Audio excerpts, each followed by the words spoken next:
종말론에서 우주적 종말론 가운데 천년론에 대해서 첫 과를 시작하겠습니다. 외울 말씀 요한계시록 20장 4절 유명한 말씀도 같이 한번 봉독합시다. 요한계시록 20장 4절 시작. 또 내가 보좌들을 보니 거기 앉은 자들이 있어 심판하는 권세를 받았더라. 또 내가 보니 예수를 증언함과 하늘의 말씀 때문에 목배임을 당한 자들의 영혼들과 또 짐승과 그 우상에 경배하지 아니하고 그들의 이마와 손에 그의 표를 받지 아니한 자들이 살아서 그리스도와 더불어 천년 동안 왕노릇 하니. 아멘. 바로 이 말씀 때문에 이제 다양한 천년론 혹은 천년왕국 통치론에 대한 여러 가지 견해들이 교회 안에서 나오게 됩니다. 이 천년론은 크게 세 가지가 있는데 전천년론이 있고 후천년론이 있고 그다음 무천년론이 있습니다. 자, 전천년론은 그게 우리 서론 제일 마지막 문장에 나오는데, 천년왕국 있기 전에 그리스도께서 재림하실 그제로 주관한 천년, 그러니까 예수님 재림과 천년왕국 이 순서가 어떻게 되느냐에 따라서 전천년설, 후천년설, 또 무천년설 이렇게 나누어지는 것입니다. 그래서 전천년론은 잘 들으십시오. 전천년론이라 해서 전천년, 그러니까 천년이 먼저 있고 예수님 재림한다가 아니고 그 반대입니다. 예수님 재림하시기 전에 천년왕국이 있다 해서 예수님 재림하시기 전이라는 말 빼고 전에 천년왕국이 있다. 그래서 전천년론입니다. 무슨 말인지 아시겠습니까? 후천년이라 해서 천년이 후에 있고 예수님 재림이 먼저 있다는 뜻이 아니고 그 반대로 예수님 재림 후에 천년이 있다 해서 후천년론입니다. 이해가 되십니까? 이거 헷갈리시면 안 됩니다. 전천년론, 천년이 먼저 오는구나. 아니에요. 예수님 재림하시기 전에 천년이 있다 해서 예수님 재림이란 말을 생략하고 전천년 이렇게 생각하시면 됩니다. 저도 처음에 신학교에 가서 배울 때 굉장히 헷갈렸습니다. 특히 영어로 프리밀레니얼리즘, 미국 사람들 발음하기 힘드니까 그냥 프리밀 이렇게 간단하게 발음 줄여서 쓰는데, 하여튼 그 세 가지 가운데서 우리 개혁주의 우리 기독교 교리에서는 이 셋 중에서 뭘 지지하는지 아십니까?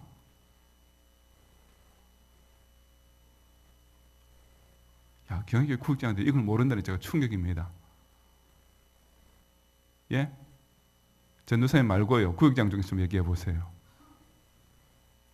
전천년, 후천년, 무천년. 무천년요? 후천년요?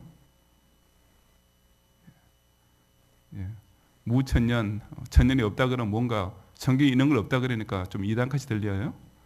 하여튼 무천년설입니다. 예. 정답은 마지막 세 번째고, 우리 전천년과 후천년, 이것이 이제 우리 개혁주의 기독신학에서는 잘못된 그런 교리라고 생각을 합니다. 하지만은 우리가 이 전천년론자나 후천년을 믿는다고 해서 이단이라고는 하지 않습니다.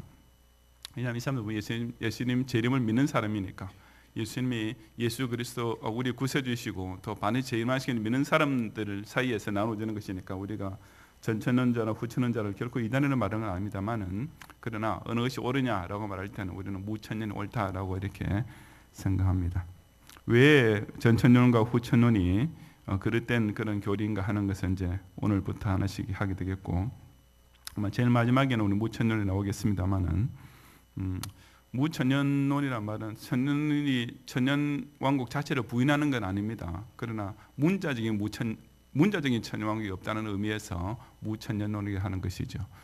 우리 그냥 어차피 공부하겠지만 간단히 말하자면은 무천년론은 바로 우리 신약시대 전체가 바로 예수님께서 교회를 통해서 영적으로 이미 왕노릇하고 계시는 그런 신자들이 세상을 향해서 왕같은 제사장으로 이미 살고 있는 그런 천년왕국 시대다라고 보는 것입니다. 그러니까 천년을 문자적으로 해석하지 않고, 이 천도 역시 10 곱하기 10 곱하기 10의 완전수이니까 이렇게 예수님 초림 이후 예수님 재림하기까지 그 전체 기간 전체를, 신약 기간 전체를 예수님의 천년왕국 기간이고, 우리는 이미 그 천년왕국 백성이 되어 살고 있다 이렇게 해석하는 것이 마지막 무천년, 바로 개혁주의 기독 신학에서 주장하는 그런 천년론입니다. 오늘 일단 그 셋 중에서 전천년론부터 먼저 살펴보겠습니다. 실제로 이런 이제 전천년론자나 무천년자, 천년이란 말을 문자적으로 믿고 해석하는 사람들이 가면은 그 안에서도 여러 가지 이제 그 세부 사항에 대해서 여러 가지 이런 또 막 파들이 막 나누어지게 됩니다. 그럴 수밖에 없는 것이 이제 모든 걸 다 문자적으로 해석하니까 그 문자적으로 해석하면서 이제 어떻게 적용시키느냐에 따라서 막 그냥 뭐 정말 뭐 다양하게 이렇게 나눠질 수밖에 없는데 그런 것들 중에서 이제 가장 그래도 대표적인 것만 이제 모아도 두 개가 나옵니다. 바로 역사적 전천년과 세대주의적 전천년론이 있습니다. 둘 다 전천년론입니다. 역사적 전천년론,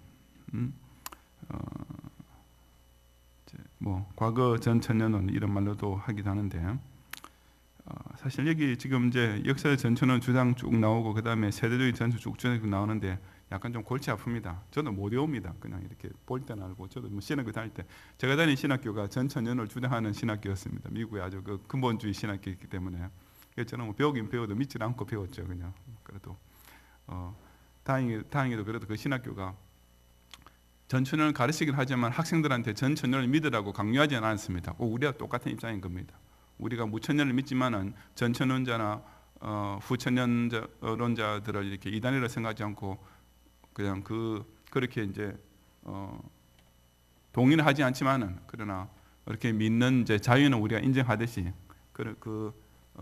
제가 다닌 신학교의 신학교나 또 그 속한 교단도 똑같은 그런 입장이 있었기 때문에 제가 저는 전천을 믿지 않는다는 것을 이렇게 공공연하게 얘기를 했고 이제 하지만 이제 학교에서 가르치는 바는 이제 그랬습니다. 굉장히 한마디로 이제 복잡해요. 근데 여기 이제 일단 예수님 재림 전에 이제 전천년 천년이 있기 전에 예수님께서 재림하시는 거죠, 그죠? 예. 그래서 예수님 재림 전에 일단 온 민족에 복음이 전파되고 대환란과 대배도가 일어나고 그다음 적그리스도가 출현하는 이런 최후의 환란이 먼저 오게 됩니다. 그 다음에 이제 예수님께서 재림하셔서 죽은 자가 부활하고 그때 살아있는 자들이 공중으로 예수님을 영접하게 되는 소위 그 천년왕국에서 말하는 휴거라는 것이 일어나게 됩니다. 그리고 공중에서 주님 영접하신 자들이 다시 예수님과 함께 이 땅으로 내려와서 그리스도와 함께 더불어 천년 동안 땅에서 이제 왕노를 하고 이제 사는 것입니다. 이 천년왕국은 천국에서의 적응 상태랑 엄격히 구별됩니다. 왜냐하면 이 지상에서의 천년왕국은 그래도 계속 죄와 죽음이 존재하는 그런 시기이고 그러나 악은 엄청나게 제한을 받게 되고 의로움이 전무후무할 정도로 온 땅에 퍼질 것이고 지상의 어느 때보다 큰 평화와 번영의 때가 이렇게 그의 천년 차도로 계속됩니다. 그리고 천년 끝날 때쯤 잠시 사탄이 결박에서 풀려나서 사방 백성을 미워하고 곡과 마고의 전쟁을 일으키지만 결국 멸망당한다. 그리고 천년이 끝나면 이제 불신자들 부활이 그때 일어납니다. 신자 부활과 불신자 부활이 이제 시기가 다른 것이지요. 그래서 백보자 심판을 받고 이제 천당과 지옥으로 이렇게 나누어지는 겁니다. 밑에 이제 도표로 오히려 되어 있는 그더 이제 이런 보시면은 간략하게 되어 있습니다. 예수님께서 도표는 안 나와 있지만 예수님 재림 직전에 이렇게 대환란, 대배도, 온 민족에게 복음이 전파되는 이런 이제 그 징조들이 일어나게 되고 교회도 최후의 환란을 통과하게 됩니다. 그다음에 이제 예수님 재림하시면은 혼인 잔치 천년 동안 이렇게 시작되고 마지막 이제 가서 이제 7년의 대환란이 이렇게 마지막 순간에 있고 그때 되면 이제 끝나고 나면 불신자가 부활하고 예수님께서 이제 그 최후의 대심판과 함께 천당 지옥으로 나누신다. 이것이 이제 역사적 전천년론자 주장하는 그런 예수님 재림 때 일어나는 이런 그 타임 테이블입니다. 시간표입니다. 하지만 우리 개혁주의 기독 신자들이 역사적 전천을 반대하는 이유는 우선 요한계시록 20장은 예수님 재림 후에 지상적 천년기 통치가 있을 것을 결정적으로 증거하지 못하기 때문이다. 그냥 그리스도와 더불어 천년 동안 왕노를 하니라는 이런 그 구절 하나만 가지고 이렇게 여러 가지 복잡한 이런 사건들이 이렇게 연이어 일어난다는 것을 이렇게 그냥 억측하고 이렇게 너무 넘겨짚을 필요가 없는 것입니다. 그리고 두 번째로 그렇게 예수님 이제 재림하셔서 공중에 재림하셔서 이제 신자들이 이제 죽은 자들 부활하고 살아있는 자들도 영어롭게 이제 영화의 완성이 되죠, 그죠? 영화롭게 되어 공중전에 영접하는데 그렇게 하고 나서 다시 땅으로 내려온다는 게 우선 말이 되지 않지 않습니까? 아직까지 죄와 사망의 소전을 땅으로 왜 또 내려오게 됩니까? 그러면 그들의 영화가 완성되었다는 사실과 오히려 모순이 되죠. 그것은 또 그들이 주장하는 천년기의 통치는 그리스도의 재림과 동시에 영원한 천국 지역의 실현적까지 주장하는 신학의 종말론과 일치하지 않기 때문이다. 우리 신약에서 예수님 재림과 함께 동시에 천당과 지옥으로 나누고 바로 최후의 대심판과 천당과 지옥이 나눠진다는 그런 구절이 여러 군데 나오는데 이 역사 전천에서는 그 시기를 이렇게 이제 나누어 놓은 것입니다. 예수님이 재림하고 나서 천년이나 지나서 이제 마지막 대심판이 있다. 이렇게 하는 것은 여러 가지로 참 이렇게 비논리적인 그런 그 해석이 억측이 됩니다. 둘째로 이제 세대주의적 전천년론입니다. 이제 뭐 그냥 순서만 조금 다른 겁니다. 같이 예수님 재림하고 나서 이제 천년왕국이 이루어진다. 다시 말해서 천년왕국 전에 예수님 재림한다는 전천년 같은 것인데 단지 이제 세대주의적인 이제 세대를 이렇게 좀 이렇게 구분해서 나눕니다. 세대의 전천년은 이제 예언의 문자적 앞에 역사 전천년자들도 예언을 문자로 해석하는 다 똑같습니다. 근데 이 사람들 특히 교회와 이스라엘을 하나님의 두 개의 별도의 백성으로 엄격히 구별합니다. 우리 개혁주의 그 성경 신학에서 아주 중요한 것 중 하나가 구약과 신약의 어떤 그 연결성입니다. 구약은 신약 시대에 대한 표상으로 이렇게 구약의 여러 가지 제도나 어떤 그런 사건들이나 이런 모든 것들이 신약의 교회와 그대로 이어지는 이런 예언과 표상으로 이렇게 이해되는데 이 세대주의자들은 그것을 완전히 구분합니다. 하나님께서 각 세대를 이렇게 나눠 놓으시고 우리는 뭐 신구약 전체를 다 합해서 다 하나님 구속사고 어떤 영적으로 하나님 구속사가 이루어진 그냥 한 세대죠. 우리는 전 역사 인류 역사 전체가 다 한 세대이지만은 이 세대주의자는 하나님께서 당신의 백성을 구원하시는 방법이 각 세대마다 달랐다고 이렇게 생각합니다. 예를 들어서 뭐 모세 시대는 율법을 믿는 사람이 구원받게 하고 이런 식으로 말이죠. 선지자 시대는 또 그 선지자의 말씀을 듣는 사람을 구원받게 하고 예수님 초림 이후에는 바로 예수님 말씀을 믿는 사람 구원받게 이런 식으로 각 세대마다 구원받게 하는 방법도 다르고 당연히 구약의 이스라엘과 신약의 교회 사이는 어떤 연계성도 없는 것입니다. 그냥 하나님께서 각 세대마다 각각 따로 역사하신 그런 세대로 나누어 놓는 것입니다. 이렇게 엄격히 나누는 걸 좋아해서 또 예수님 재림도 철저하게 두 단계로 나누어 놓았습니다. 첫째 단계 예수님께서 공중에서 재림하시는 것입니다. 그래서 예수님 공중에 재림하시면은 역시 어려운 신절이 다 부활하게 되고 영원하게 되어 공중에 그리와 함께 하늘로 올라가서 그와 함께 7년 동안 어린 양의 혼인잔치 천당에서 7년 동안 일단 혼인잔치를 합니다. 그 기간 동안에 이제 세상에서는 7년의 대환란이 일어나게 되는데 당연히 이제 천당에 올라간 성도들은 환란을 피하게 되겠죠, 그죠? 환란 도피를 하게 되고 지상에 남아 있는 사람들만 7년 대환란을 끝납니다. 그런데 7년 대환란이 끝나면 예수님께서 지상에 다시 강림하십니다. 재림하십니다. 그러면 이제 남아 있는 시민들이 심판받고 대환란으로 죽임당한 성도들이 부활할 것이고 적그리스도가 멸망하고 사탄은 천년 동안 갇히는 그래서 지상에서 천년왕국이 이제 그때부터 시작되는 것입니다. 이 천년왕국은 실제적이고 가시적인 유대인 왕국으로 예루살렘에 건설된다고 또 주장합니다. 그러니까 아까 앞에 전천년 역사의 전천년서부터 훨씬 더 문자적으로 모든 것들을 이렇게 해석한 것을 볼 수가 있습니다. 그래서 다윗 왕국이 재건되고 신전 왕국이 실제로 회복이 될 것이고 유대인들이 본래의 시민, 이제 천국 시민이 되고 이방인들은 양자된 시민이 우리가 구분될 것이다. 그리고 이 왕국에 들어가는 사람 결혼하고 자녀를 낳고 장수를 할 것이지만은 그러나 대부분 또 역시 죽음을 맛보게 되고 뭐 인류 환경계획이 또 복음의 전파가 극대화되는 이런 앞에 것도 비슷하죠. 역시 천년 끝날 때는 아까와 마찬가지로 사탄이 잠시 이제 풀려나서 곡과 마고의 전쟁을 일으키고 그러나 결국은 무장하게 떨어진다. 그리고 끝나면은 죽은 악인들이 부활해서 백보지 심판을 받고 영원한 불못에 들어간다. 전체적으로 보면 앞에 이제 역사의 전체론과 비슷한 점도 있지만 좀 더 이렇게 세분되어 있는 것을 이렇게 알 수가 있습니다. 이런 세대주의 전천년을 우리가 반대하는 이유도 역시 첫째는 성경이 이렇게 묘한 근거를 제시하지 않고 있고, 세대주의에서는 이스라엘 문자 교회를 문자 그대로 받아들여서 근본이 구별이 있다고 주장하지만은 우리는 성경이 오히려 이스라엘을 교회에 대한 예표로 이렇게 동일시하는 뭐 신약의 사도 서신이나 이런 데만 보아도 그런 구약의 이스라엘을 신약의 교회와 동일시하고 또 신약의 교회를 이렇게 표상하는 그런 것들 하는 말씀이 얼마나 많습니까?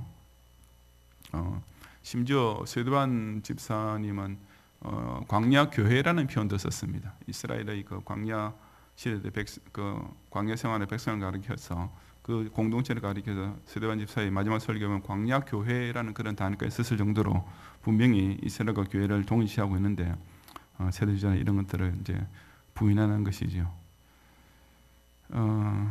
그리고 우리 신약 시대 유대인과 이방인을 다 이스라엘에 포함 참 이스라엘 이미 유대인과 이방인은 혈통적 구별 없이 이렇게 하고 있는데 이런 가지도 엄격히 나누는 이런 세대주의 우리가 받아들일 수가 없습니다. 그래서 세대주의가 예수님 재림을 두 번 있을 것이라 주장하는 이것 역시 도저히 우리가 용납할 수 없는 그런 그 교리인 것입니다. 자, 내용 연구에 가서 전천년론은 뭡니까? 전천년론 세 번째죠, 그죠? 천년왕국 있기 전에 예수님 재림하신다. 그 다음에 후천년론은 천년왕국 후에 예수님 재림한다는 거고, 무천년론은 당연히 문자적인 천년, 여기 문자적이란 말이 중요합니다. 천년왕국이 존재하지 않는다 아니고 문자적인 천년왕국은 없다는 거죠. 그러니까 사실 뭐 요한계시록에 천년왕국이라는 그 천자라는 거 문자적으로 받아들이는 말이죠. 다른 것도 다 문자적으로 받아들였죠. 대표적인 예로 14만 4천인, 예? 그 천년왕국에 들어갈 수 있는 14만 4천도 문자적으로 받아들여야 되는 겁니다. 우리 천당 갈 수 있는 사람 14만 4천 명밖에 없는 거예요. 야, 그럼 그 굉장히 그 치열한 경쟁 아니겠어요, 그거? 정신 번쩍 나갈 겁니다, 우리 전부 다. 지금까지 우리 살았던 인류는 고사하고 그래도 명색이 기독 신자라는 사람들 중에서 만 14만 4천 뽑아도 그거 비율이 글쎄 10,000대 1, 10만 대 1, 100만 대 1 되지 않을까요? 뭐 무슨 계산 못 하겠지만은요. 예. 그러니까 일단 그 요한계시록을 이렇게 문자적으로 해석하는, 특히 숫자를 문자로 해석하는 그 자체가 도저히 잘못된 것이고, 요한계시록 전체가 상징의 언어로 그냥 가득 차 있지 않습니까? 그래서 무천년론은 그런 문자적인 천년왕국을 우리가 존재하지 않고, 그러나 천년왕국은 당연히 존재하는 것입니다. 우리가 역사적 전천년을 반대하는 이유 중 맞는 것을 모두 고르시오. 자, 등천교구 구역장님들, 2번에서 맞는 거 몇 번입니까?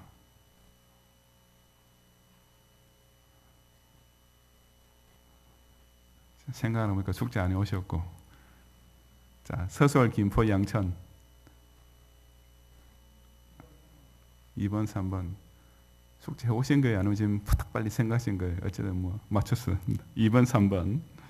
자, 3번 우리가 세대주의 전천을 반대로 맞는 것은 동그라미, 틀린 것은 가위하십시오. 자, 화곡교구 1번. 동남, 영등포, 북서울, 여의도 2번. 화곡교구가 왜 갑자기 동남, 영등포, 북서울, 여의도 편 들어줍니까? 저 지금 숙제 안 해가지고 땀 빨빨 흘리고 있는데 지금. 예, 가위고. 자, 3번은 뭐죠? 동그라미입니다. 기도하겠습니다.